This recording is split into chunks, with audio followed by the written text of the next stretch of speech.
बिस्मिल्लाहिर्रहमानिर्रहीम। नाजरीन अस्सलामु अलैकुम वरहमतुल्लाहि वबरकातुह। नाजरीन, ये नुस्खा बच्चों के लिए बहुत ही मुफीद है जिनको भूख नहीं लगती, पेट में दर्द रहता है और अक्सर बच्चों के पेट में कीड़े होते हैं। तो मैदे का दर्द हो, पेट दर्द हो, ये लाजवाब नुस्खा आप जरूर ट्राई करें।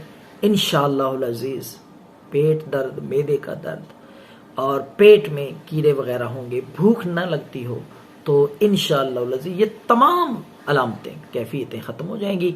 तो आपने सौंफ 1 पाव ले लें, 1 पाव सौंफ। दूसरी चीज है शक्कर, देसी शक्कर हो, वो भी 1 पाव। देसी शक्कर 1 पाव, सौंफ 1 पाव। तीसरी चीज है छिलका इसबगोल। छिलका इसबगोल 50 ग्राम आपने लेना है।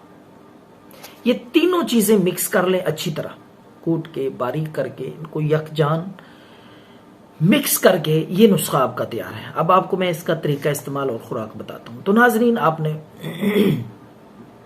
आधा चम्मच, खाने वाला चम्मच, टीस्पून, सुबह, दोपहर और शाम को दिन में 3 मरतबा आप सादा पानी के साथ इस्तेमाल करें। इंशाअल्लाह।